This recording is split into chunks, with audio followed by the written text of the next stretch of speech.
Good afternoon, College of Southern Maryland and St. Mary's College of Maryland family.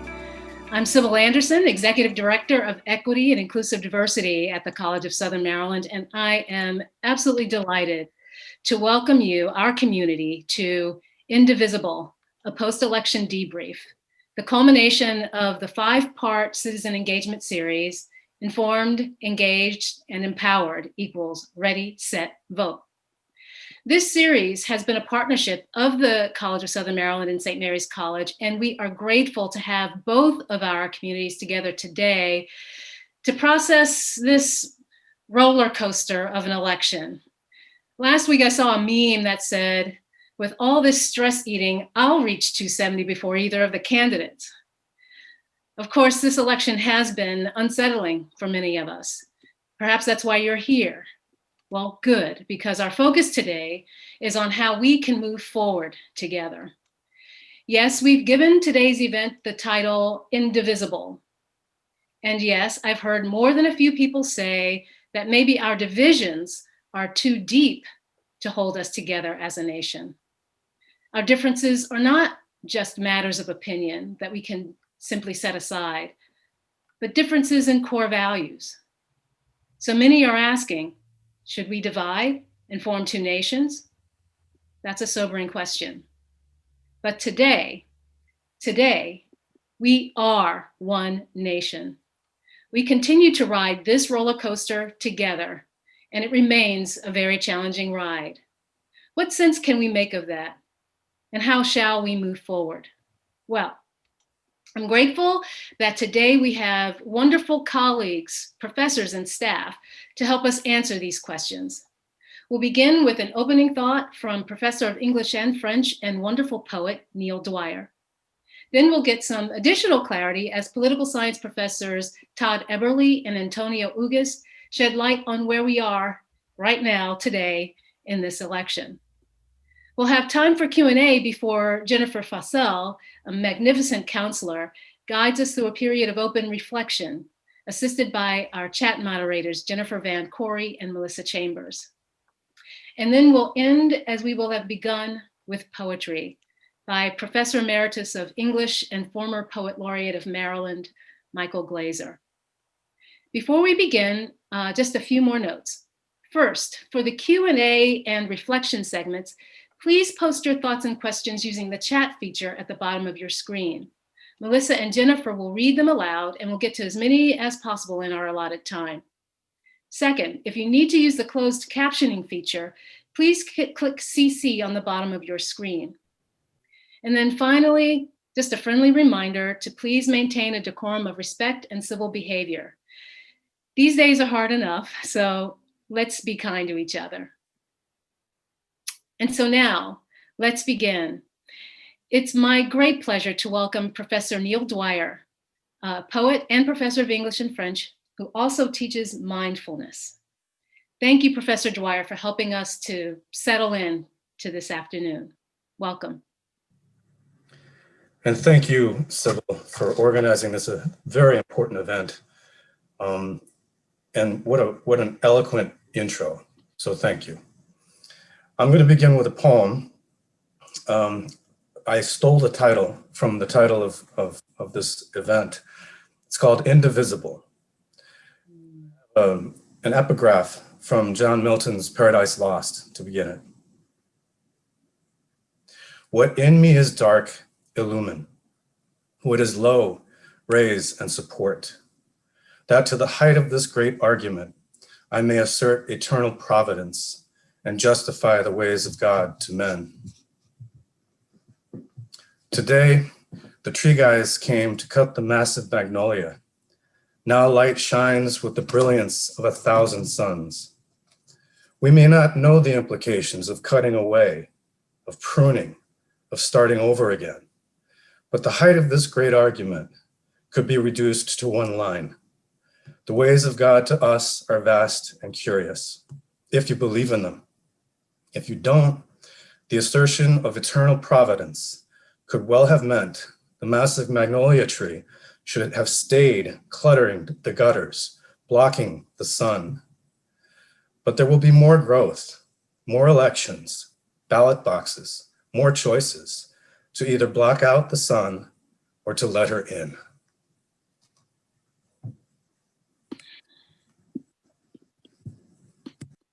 Thank you, Professor Dyer. Indivisible. So it occurs to me that I've stocked this program with things that help me cope in moments of uncertainty, like beautiful poetry. I hope they help you too.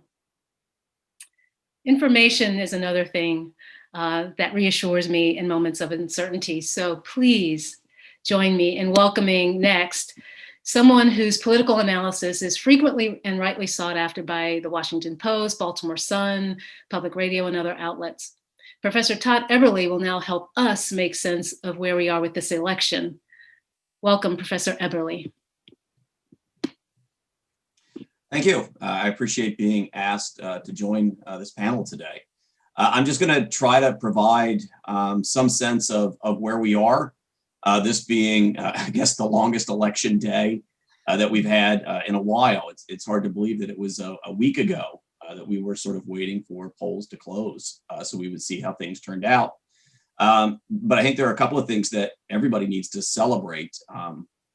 Probably the most important thing to celebrate is the fact that in the midst of a pandemic, we look to be on track to have record turnout, perhaps the highest turnout we've had in a century. There are states that made very quick changes to the manner in which ballots could be cast so that people could vote and still feel safe. Now, one of the trade-offs of this ability to vote safely is it's taking a bit longer to count the votes than it has in the past. But again, that's democracy. Sometimes it's slow, but what matters is that we let the votes be counted, and that's what's happening in states all across the country. We tend to be focused only on a small handful of states, those that we know will make the difference. But of course, votes are being counted in states that we're not paying as much attention to, which is why House races continue to be called across the country. And, just to put that into perspective, right now it looks as if Republicans are on track to hold on to the United States Senate. It'll be a small or a narrow majority, and much of that will probably come to rest on two runoffs that'll take place in Georgia in early January 5th, in fact. It's odd to have two runoffs in the same state. Folks just need to keep in mind, one of those runoffs will be for a complete 6-year term. The other runoff is a special election to finish out the 2 years of another term. But it will be sort of strange that once we've settled the presidential race, all eyes will shift to the state of Georgia and a race for 2 Senate seats that could determine control of the United States Senate. In the House, Democrats will retain their majority, although it'll be a much narrower majority than it was before.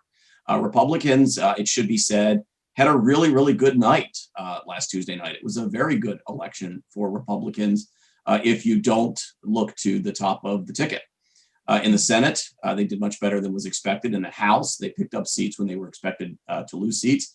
And they didn't lose a single state legislature in this election, which of course matters because with the census being completed, the next round of redistricting will be left up to those state legislatures. So in general, Democrats did quite well at the top of the ticket, and Republicans did quite well at the bottom of the ticket, which to me says that we still live in a politically divided nation where the two parties are at near parity nationally, and our elections have consistently failed to give us a verdict on which party the American public really and clearly prefers. So in that respect, this election has been much like many of our recent elections, delivering a split verdict from the American people.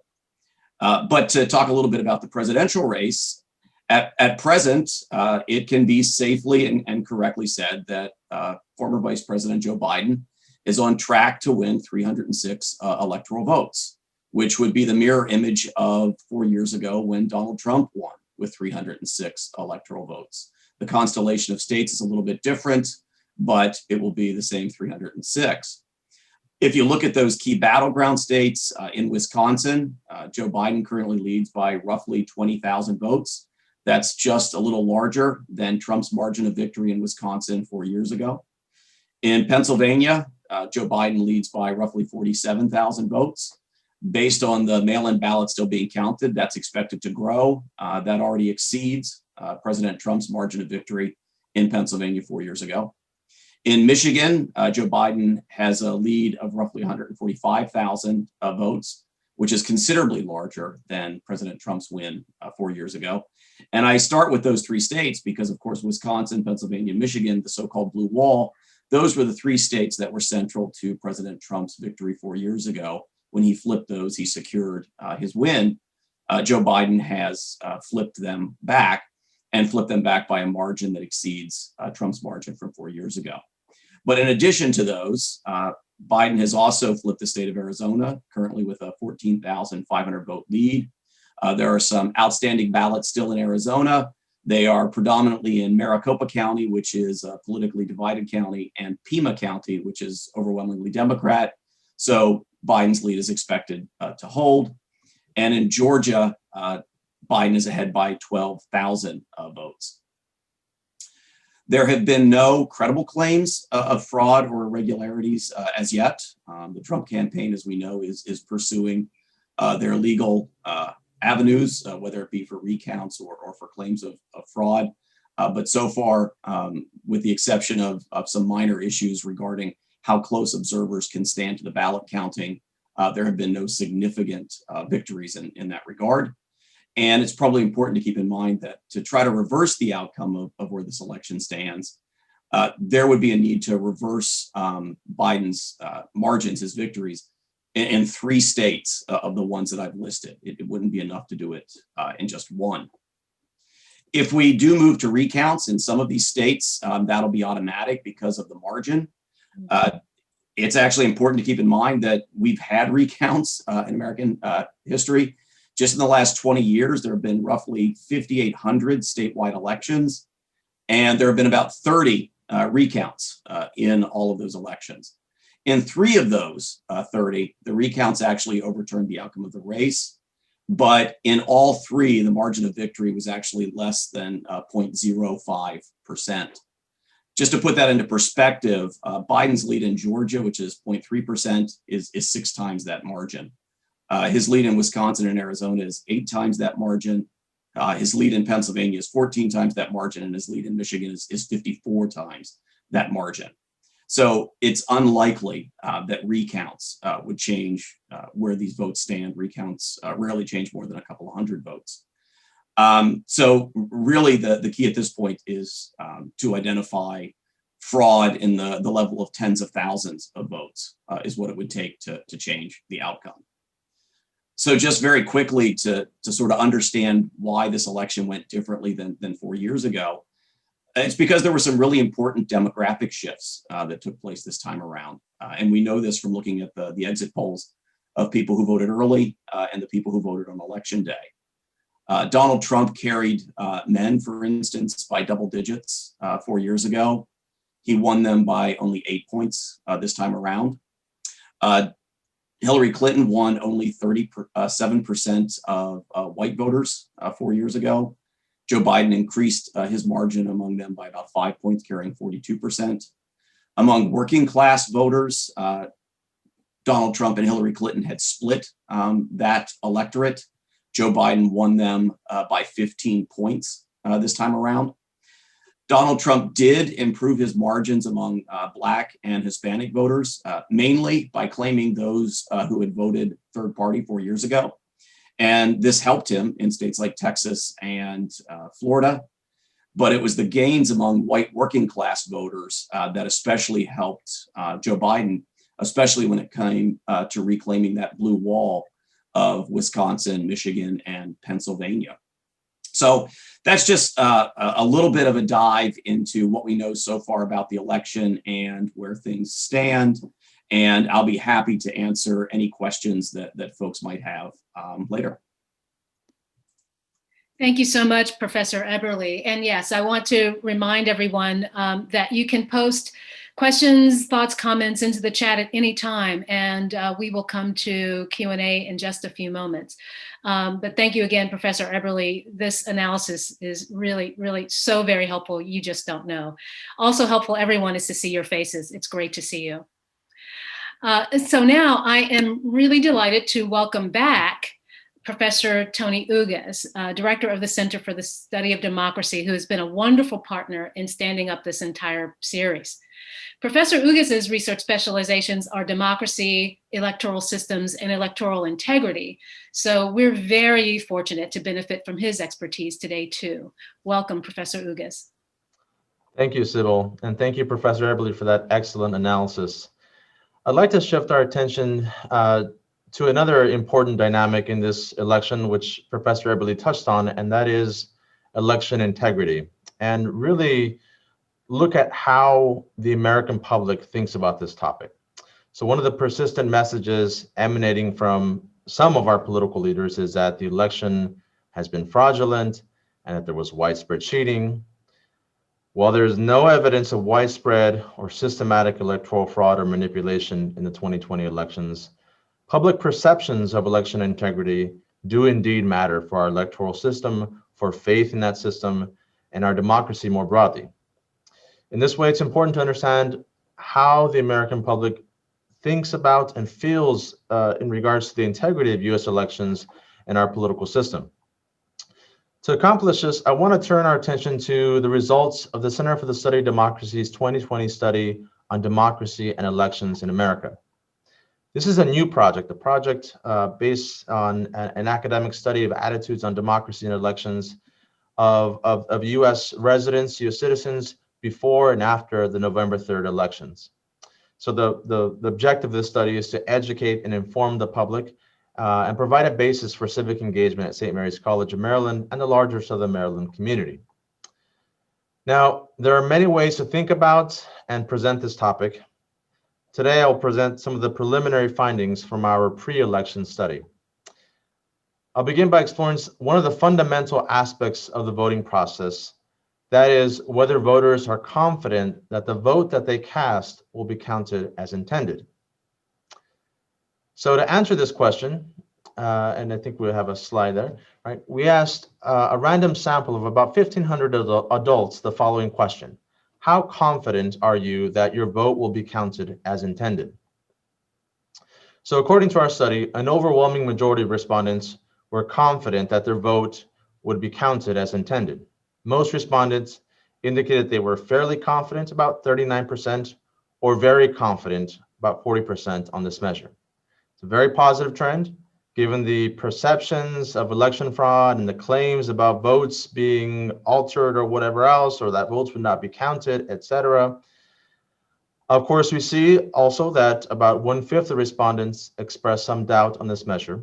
Nearly 14% of respondents indicated that they were not too confident, while about 7% of respondents were not at all confident that their vote would be counted as intended. Certainly, this is concerning, but the fact that nearly 80% of people express confidence in vote counting procedures is a very positive sign. Of course, though, as citizens, we are responsible for being informed and casting the ballot, our ballot, but the processing and tabulation of election results is carried out by election officials. One of the additional, and I would think, neat features of this study, as an election nerd, is that we've asked people their opinions about election administration in this country, both at the local and state level, which is where the bulk of election administration takes place in this country. In Maryland, for example, think of your local election boards, like the St. Mary's County Board of Elections or the Charles County Board of Elections at the local level. At the state level, think about the Maryland State Board of Elections, for instance. So beginning at the local level, we asked respondents, how much confidence do you have in your local election officials?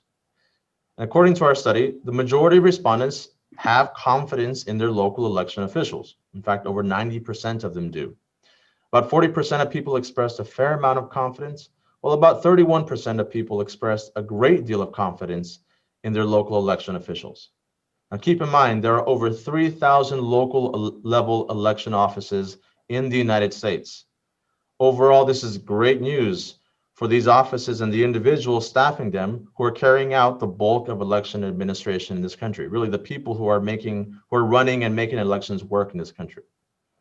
So shifting gears to the state level, we see similar trends at the state level as well. When we ask folks, how much confidence do you have in your state election officials? Again, more than 90% of respondents expressed at least some confidence in their state level election offices. Most respondents have a fair amount of confidence, and about 30% or so have a great deal of confidence in their state election officials. Given the intense scrutiny and pressure placed on local and state election officials with the claims from some political leaders, but on top of that, the pandemic, et cetera, these are positive and welcome findings. So based on our study, we have evidence that 1, Americans are confident that votes will be counted as intended, and 2, that they have confidence in the administration of the electoral process. But what about the reliability of the election results? Well, we asked people as well, how much confidence do you have in the reliability of the 2020 election results, which of course we all know is a timely issue, especially at the elite level, right? Debates among our leaders. Well, according to our study, the vast majority of respondents expressed at least some confidence in the reliability of election results. Over 90% did, about 93%. So this is a pre-election study, and we'll certainly explore support for the reliability results for people post-election. But these findings indicate that, contrary to some of the media reports highlighting voters that are sort of disgruntled or unwilling to accept the outcome of a particular race in this election, there seems to be widespread support for the reliability of the 2020 election results. Perhaps it's not surprising then, but certainly welcome, that we haven't seen widespread mass protests concerning the reliability of election results. We've seen some isolated incidents, some isolated protests, certainly, but not what some people had feared, which is good. Finally, thinking about the big picture, our study also asked people about their feelings toward our democracy. This is a question that I'm particularly interested in and excited about. And we asked folks, how proud are you of our democratic system? Well, about 22% of respondents are not too proud, and about 8% are not proud at all. We find that a majority of respondents are indeed proud of American democracy. All in all, the findings of the study are promising. In spite of the concerns over hyperpartisanship, political polarization, threats of democratic breakdown, etc., which are all very serious considerations, most Americans exhibit confidence in our electoral system and pride in our democracy, which I think are very positive signs for the future of American democracy. With that, I'll turn it back to Dr. Anderson. Thank you so much, Professor Uguez, for that really reassuring analysis. So folks, we have time now for a few questions. Again, you can post questions into the chat box, and Jennifer Van Corey and Melissa Chambers are on hand to read those aloud for you. And while you, whoops, I see that there is a question in the chat, so I won't ask my question. So take it away, moderators. I'll bring my question in later. Thank you, Patrice. Thank you, Sybil. Okay, so our first comment comes from Patrice. I would like to hear more about impact of local elections on upcoming redrawing district lines, especially in states that may be gaining House seats.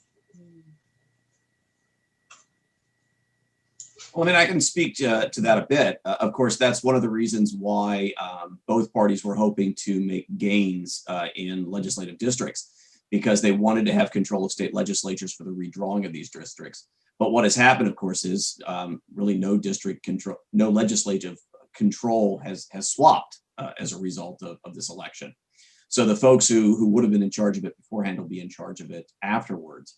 We've got a number of states that have already moved towards nonpartisan redistricting. They've taken it out of the hand of the legislatures, California being the largest. But if the person has a question about a very specific state, she wants to send me an email or something, I'd be happy to answer any specific question. But all I can say really is one of the reasons Democrats had hoped to reclaim some legislatures was because after the 2010 election, Republicans had made substantial gains, and they controlled much of the redistricting that took place after the 2010 census. Democrats obviously wanted to do some district drawing of their own after this election cycle, but they fell short of their goal. There's a question or a statement from Randall Salm. It would help to break down that data by key demographic variables such as gender, race, and political affiliation. Certainly.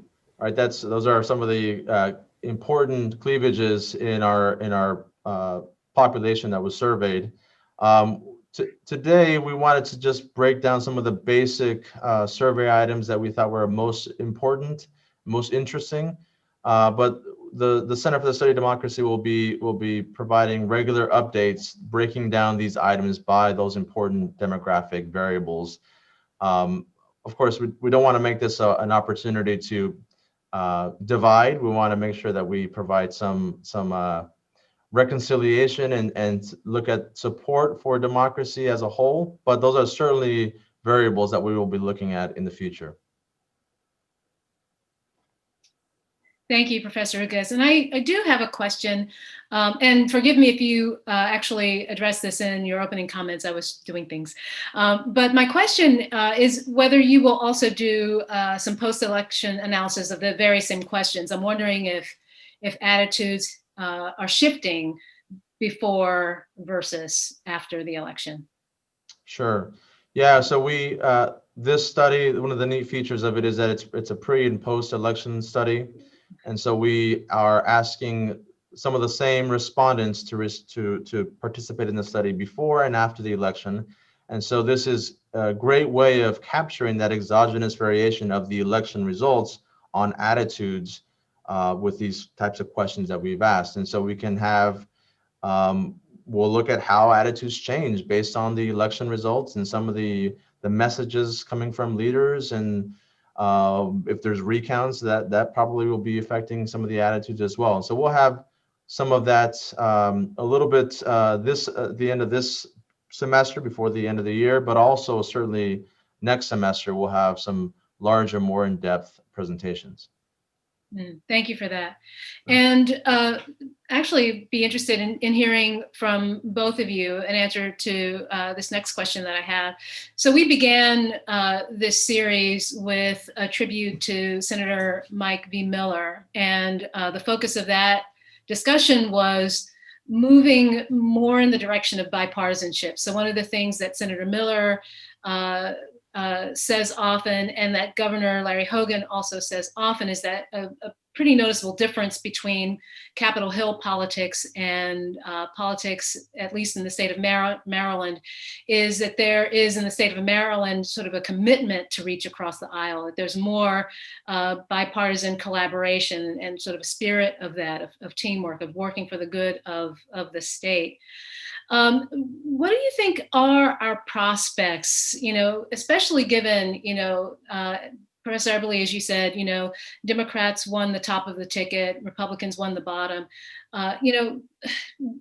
What is the likelihood that at the federal level we'll be able to begin moving more in the direction of bipartisanship in earnest? Do you see any indicators that might happen? I mean, I wish I could give you a happy answer and say, oh, yes, certainly. I wish you could. But the reality is, right now, we have two very closely matched parties with regard to public support. Our elections teeter-totter back and forth with regard to who controls Congress, the Senate, the presidency. And that speaks to the balance between them.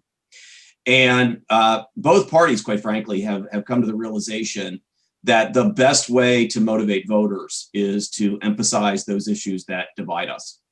And because of that, they present almost every issue as a simple yes or no, and there's no nuance. Mm-hmm. The reality is most Americans actually prefer the nuance. They recognize that issues are complex. Most Americans actually prefer compromise on issues, but they are being asked to choose between candidates who don't provide that nuance. So you can have a moderate, non-polarized public giving you polarized election results if the candidates are themselves polarized. And I think that's where we stand. In Maryland, one of the reasons why we don't have some of that polarization, I hate to say it, it's because Republicans are at the moment in a permanent minority in this state. They win the governor's mansion on occasion, but they don't have much hope of winning influence in the General Assembly. And when you're in a permanent minority, the motivation is to cooperate because it's the only chance you have to have influence. There are Democrats in Republican states who are in the same situation. But when you reach that point where you're closely divided and you don't know who's going to have control in the next election cycle, unfortunately, the motivation becomes, well, let's obstruct. If we obstruct, then the party in charge right now can't claim a victory. We can run against that, and then we'll be in charge. And that's where we're at the federal level. Elites, the people who hold office, send signals to voters all the time. And certainly, if we had people in higher office who sent messages of cooperation and moderation, that would help. But I don't know that it changes the underlying dynamic right now of those two closely divided parties who don't want to give help or credit to the other. Mm. Professor Uga, is anything you want? Yeah, I would defer to Professor Eberle on his expertise on the matter. But if recent experience is any telling of what we might expect to see, it'll be difficult to see some compromise at the federal level. It really depends on leadership in the Senate, willing to work with President-elect Biden, and it's not clear that will be the case. I certainly hope so as a citizen of this country, but I'm realistic as well, and I don't think that would happen. At the state level, I agree with Professor Eberle.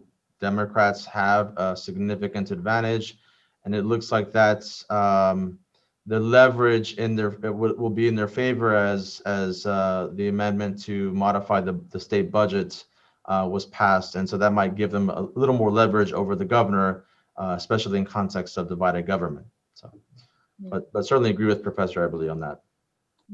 We have a question from Sarah. Thank you. Could you explain what the top and bottoms of the ticket means? And do you think anything will come of the lawsuits from Trump? Well, I mean, when I refer to top and bottom of the top of the ticket is always the highest office being decided. So if it was a gubernatorial election, top of the ticket would be the governor's race, and quote unquote, bottom of the ticket would be legislative races. This time around, top of the ticket was the presidency. Bottom of the ticket was really every other race. And I know that sounds like you're saying the president matters more, but the reality is people turn out to vote more in presidential elections because they place more emphasis on that office. So the terminology to me simply, I'm differentiating between the highest office on the ticket and all others. As to the question about the lawsuits, the fact that quite a lot of them have already been dismissed, and even the ones that are moving forward don't raise issues that would be sufficient to actually overturn the results in the states that they're challenging. I don't see a path forward for President Trump or his legal team overturning the results of this election.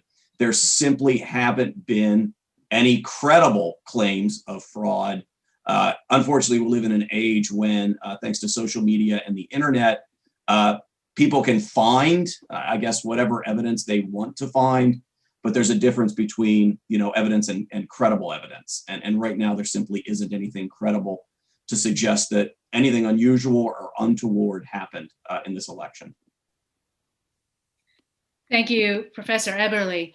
So I see that we have more questions coming through. I'm going to pause on the questions just for a moment, just in the interest of time, so that we can keep moving on, but we will come back around. So thank you for posting those, and we will return to those in a moment. For now, we want to shift our focus a little bit to ourselves. How are we doing in the midst of all of this? I'm really grateful that Ms. Jennifer Fassel, a wonderful counselor at CSM, has agreed to share some of her wisdom about how we can process our thoughts and feelings about this election. And she'll give us some space for doing some of that processing here. So Ms. Fassel, thank you and welcome. Thank you so much, Sybil. Thanks for having me as part of today's panel. And hello, everybody. It's so good to be with all of you today. So kind of echoing Professor Eberle, wow, it's hard to believe it was just a week ago that we were going to the polls and preparing to settle in for a long night of watching results roll in. Except, of course, that long night turned into 4 very long days before we finally had an answer about who would be the projected winner. And let's face it, the months and weeks of this election cycle and this whole year have felt interminable. So when Sybil asked me to speak to you today about the emotional impact of this election, I told her, of course, because it's something I've been thinking about a lot, both for my clients and also for myself. So, today as I speak to you, I'm wearing my clinical hat, but I'm also speaking to you from my own struggles. And I think these are struggles that we all share in terms of the stress of this past election. And I just want to preface by saying that what I'm going to share with you, it's not rocket science. It's not, it's not anything fancy. And in fact, I think most of us already have a good idea of what we need to do to take care of ourselves. But as a therapist, I find that it's not so much the knowing, but the allowing yourself permission to do those things. And so if nothing else today, I hope I can maybe normalize some of what we might all be feeling and give you permission to dig deep into your well of coping strategies and allow yourself the time and the space to really care for yourself in these challenging times. So according to the Harris poll, which was conducted on behalf of the American Psychological Association, more than 2/3 of US adults have said that the 2020 presidential election is a significant source of stress. This is up to 68% from 52% back in 2016, so that's a 16% increase. And it's interesting to note that this holds true regardless of party affiliation. And stress is even higher among certain groups. For example, the percentage of Black adults citing the election as a source of stress rose to 71% this year, as opposed to 56% back in 2016. So I think it's really fair to say that all of us are impacted by this. And I really want to, as I mentioned earlier, to normalize this, that as individuals, as a nation, we've truly been through a lot. And so whatever we're feeling or have felt these past days and months is completely valid. Anxiety, outrage, despair, loss, fear, confusion, numbness even. And these are just a few of the many, many emotions that come to mind and things that I've personally felt and imagine that a lot of other people have felt as well. So in just a few minutes, I'm really looking forward to hearing from all of you about what you've been feeling, because I think it's so important to name and begin to process these emotions collectively as well as on our own as individuals. But before we do that, I would like to talk just a little bit about what we can do for ourselves and each other as we move out of this election cycle and into the days ahead. And as I mentioned, none of this is going to come as news to you, I think. But again, I want to give you permission to do these things for yourself. So I think all of us have been really wrangling with uncertainty for the past, I don't know, goodness, for a very long time. It's hard to even put a time frame around it. And if we could choose one word to sum up 2020, I think uncertainty would be among the top 10 at least.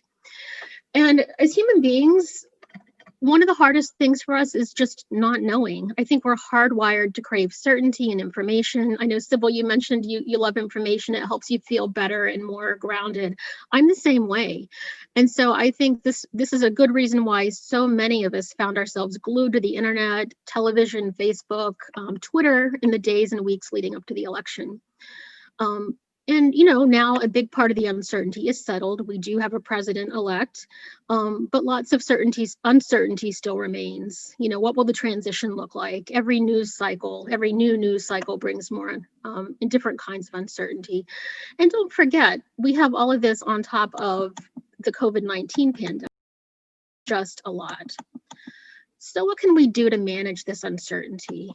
I think the first thing to think about is it's really important to embrace our agency, to remember there are things that each of us can do to help us move in the direction of our values and what we believe in. And one huge thing that we all did just last week, or maybe a bit early, was to vote. So what other ways can we find to be involved in this nation's and our community's civic processes? That's something we can really think about and perhaps get more involved. But I think we can also embrace our agency in smaller and no less meaningful ways. For example, we can control how much news and social media we consume. I really wish I would have taken my own advice about this last week, when I was just, every moment felt like it was consumed with news consumption. And of course, we have control over our routines, whether we're drinking enough water, choosing healthy foods, whether we're allowing ourselves to fill ourselves up with good things in our life. And I will say that in the face of uncertainty, we like to spin stories. So I'd caution you, be mindful of the story that you're telling yourself. I have to tell myself often, beware of your inner penchant for drama. Be mindful of your script. Ask yourself and try to notice, are you ruminating on worst case scenarios? When you talk to yourself, is it helpful talk, or is it talk that's really making difficult situations even more grim? So if you notice that you do have a negative bias, and that's okay. I have a negative bias too, as my friends will tell you. It's okay, but you have to try to balance that out by enlarging your perspective and trying to think, in different ways. I'd also encourage you to participate in activities that lend a sense of meaning, purpose, and well-being to your life. If there's any one thing that I think is most connected to psychological wellness, it's having a sense of meaning, being connected to purpose. So this, as I mentioned before, it might mean working as part of a cause or a political agenda. It may be something much simpler, like pursuing a new hobby, doing things, anything that fills you with a sense of well-being and contentment. Today was an absolutely beautiful day, so it's a great time to go outside. We're in the midst of fall, and it's a beautiful fall. We've had these mild temperatures, and as a friend of mine said to me recently, she finds a consistency in nature, that nature is always operating according to its own internal wisdom, and I think going into nature can help us connect with that in a way. I also think it's really important to create a space for ourselves to digest these weeks and months that we've been through, because we're probably all, I think most of us are carrying a whole lot of residual stress. And probably we've only begun to process all of the feelings that we've been carrying around. Again, not just because of the election, that's a huge part of it, but also all these other factors, COVID-19, all the transitions we've had to make. So truly, we have been in survival mode, and it's heavy. So I would suggest that we work on ways to externalize what's been weighing so heavily on our hearts and minds. And there are many ways we can do this. And I think it's important to find the way that works for you. You might want to try journaling. I know for me, writing really helps me to make sense of what I'm feeling and thinking. But also, you may want to try other forms of writing, perhaps writing poetry. And we're lucky to have two poets with us here today to really show us that. Also meditation, creating in any form that it might take, whether it's dance or art or again, writing. So is diverse, I think there's so many diverse ways that we can hold space for ourselves. It's important to just make time to be without doing. We don't have to always be doing something. And, you don't have to have a fancy meditation practice or know a lot about meditation to do this. Everyday activities, something as mundane as maybe doing the dishes or folding laundry or making yourself a cup of tea. Tea has been really important to me lately. These things can present an opportunity to calm and center ourselves. You can bring in all of your senses and really focus in on what's happening in the present moment. The way that the warmth of the towels feel on your hands as you fold them, or the way, you feel the steam of the tea rising and sort of entering your nostrils. So being mindful in little things is something that's quite helpful. Also, I think fostering self-compassion for yourself. And self-compassion it's really quite simple. It just involves treating ourselves as we would treat a beloved friend and approaching ourselves with kindness rather than judgment. So maybe you're finding that you can't focus as well as you were, prior to all of the stress of the election, or that you're more impatient, or you're just not being as productive. That's okay. I want to give you permission to be okay with that and to remind yourself we are living in tough times. Please don't make it harder by being harsh with yourself. And also, don't beat yourself up if it's hard not to be harsh sometimes. I think self-compassion, most of us aren't used to it. We're used to really pushing ourselves through and sort of cracking the whip. So it's a skill to be learned. But please, try to start thinking that way. And what's really interesting to me is that when we start to cultivate compassion for ourselves, we often have more compassion to offer others. And this compassion, of course, is something that we can share, and we call that empathy. And at the heart of empathy, I think, is just listening to each other, something that I think we're doing today, which is why I'm so happy that we're having this forum, and really understanding that as humans, we're all experiencing the same stuff. We're all made according to the same fashion. So we all experience fear and anxiety, joy and hope, all of those emotions I was talking about earlier. We're all human beings living a shared experience. And one of my favorite quotes, it's by Ram Dass, goes, "We're all just walking each other home." So I would encourage us, let's just try to connect with each other and to honor the reality that we're all dealing with uncertainty in these times, and to really try to be kind to ourselves and to each other. So with that being said, I'd like to, I think, open the floor and just invite everyone to share in the chat, your thoughts and reflections about how are you doing? How are you managing in these crazy days? What have you learned? Do you have any wisdom to offer to any of the rest of us? So please feel free to do that. Thank you, Jen. We have a comment from Monica. I have been struggling with the weight of the time and wanting to capture the moment for future reflection. Mm-hmm. And I think sometimes, it's because we are so busy and our minds are everywhere. We're just consuming so much information all the time. It can be really hard. But I think we have to carve out that time. I think it's a gift that we give to ourselves.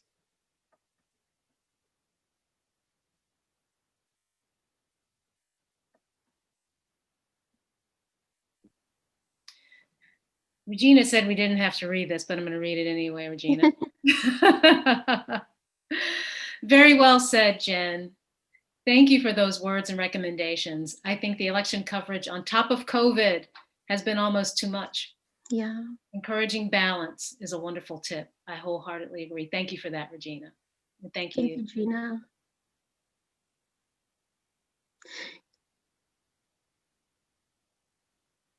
I agree with that. Regina just said that she found herself really moved by Van Jones' response to the election. I did too. I don't know if any other people saw that, but he really broke down and it was so moving. And that was kind of cathartic. I think it helped a lot of the rest of us kind of unleash everything we've been holding on to. Yeah. It's funny how I think when we throw out a question like, how are you doing? It's hard to answer, isn't it? Because how do we even know how we're doing? We need to make the time to kind of figure that out. But please let us know. There's also another statement by Naomi thanking you for the support. Oh, thank you, Naomi. Yeah, I was really struck too by Van Jones' reaction. There was so much. It was really an outpouring of so much emotion. Regina just mentioned, the election and COVID, and of course we've had the civil unrest related to policing and the killing of unarmed Black people in particular, but other groups as well. And we think of them sometimes separately, but they really are co-implicated. These are things that are interrelated. And I saw in that response really my own feeling of just how weighty all of this together is. And so I too am grateful. I'm grateful for this community. Going back to the earlier conversation about, in response to my question about the possibilities of going forward in a bipartisan way, it does seem that it's down to us in a lot of ways to lead our leadership in some way, right? So that we can begin to address these weighty issues from where we are to them. We also have a statement from Denise. Having an attitude of thankfulness has helped me. I try to focus on blessings instead of worries. Yeah.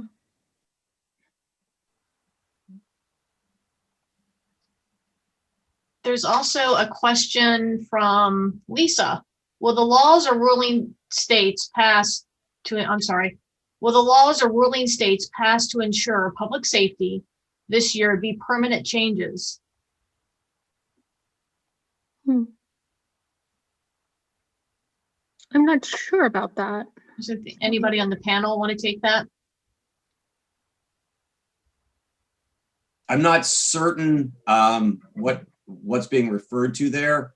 I mean, if it's laws with regard to how we vote, I would suspect, given that turnout was so high, that the public responded to vote by mail in the way that they did.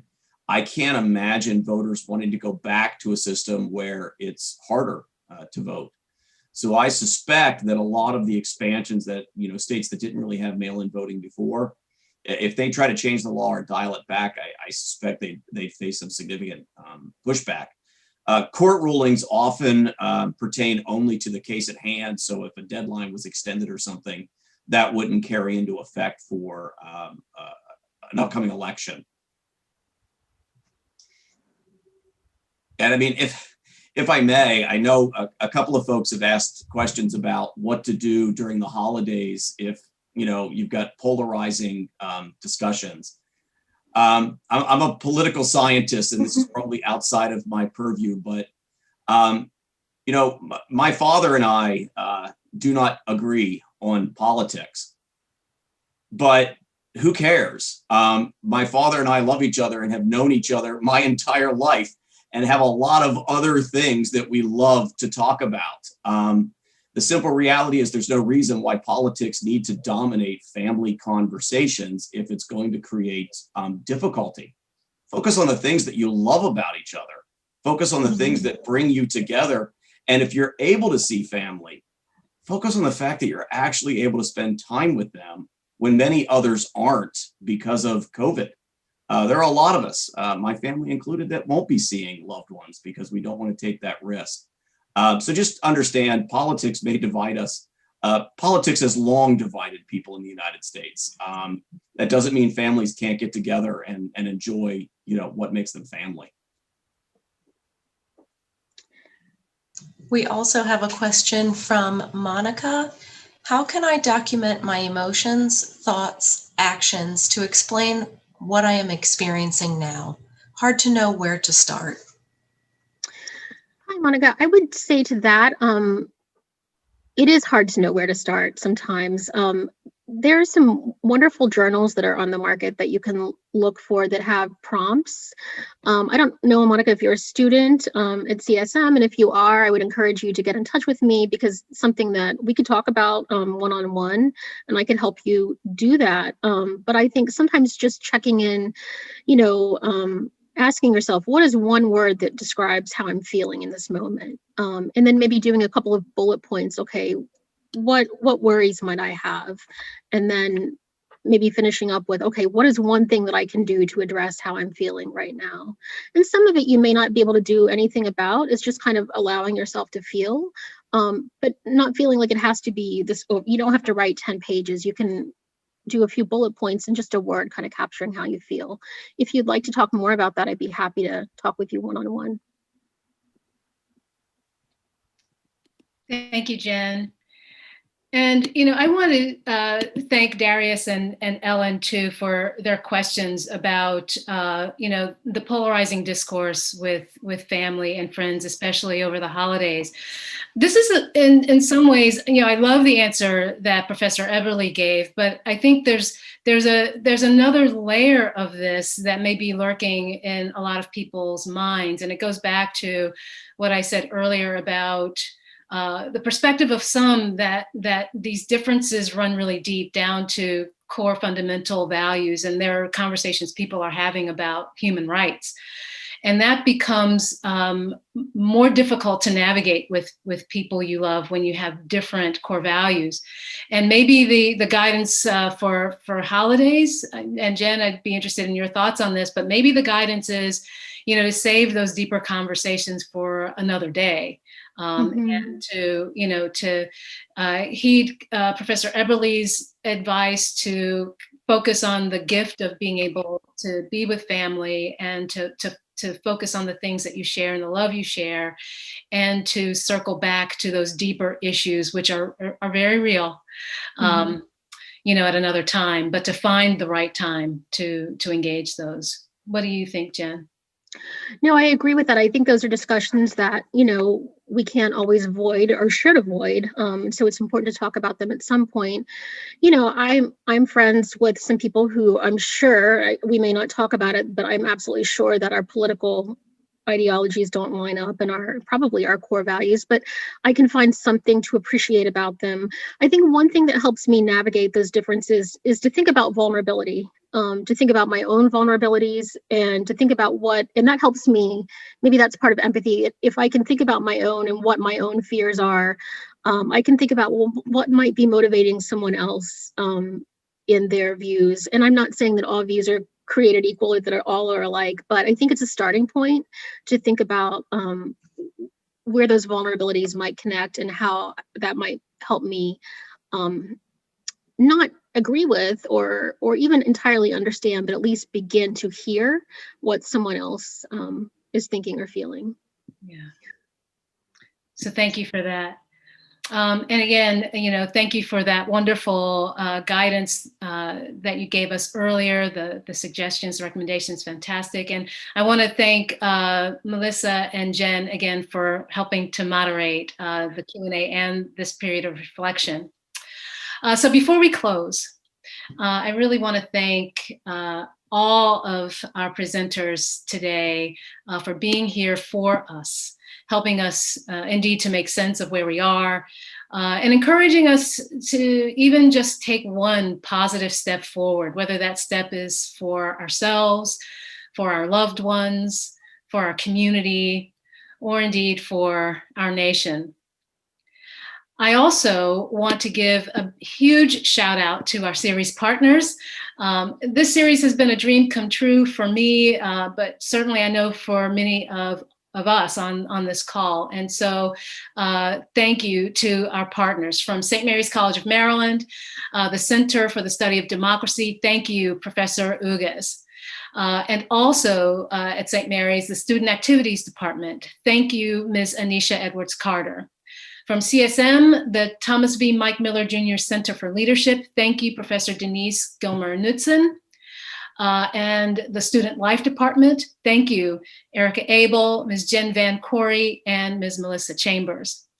I also want to give a rousing shout out to CSM's IT department and Mr. Perry Taylor, Mr. Tony Bates, and Mr. Rodney Clark, who have had our back for all of these virtual events to help us mount them and to keep us safe and secure during these conversations. Thank you all so much. And as always, I am so grateful for these communities of ours now together today as one community. I thank you all for being here.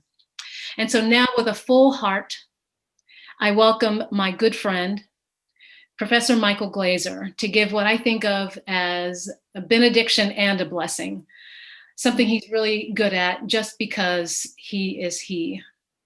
Next month, our Poet Laureate of Maryland will leave Maryland after more than 50 years of living in Southern Maryland. He's going to go to be with family in North Carolina. So Professor Glazer, thank you for being with us today to leave us with another of your messages of hope. Please join me in welcoming Michael Glazer. Well, thank you, Sybil, and thank you to everybody. I think this has been an enlightening hour.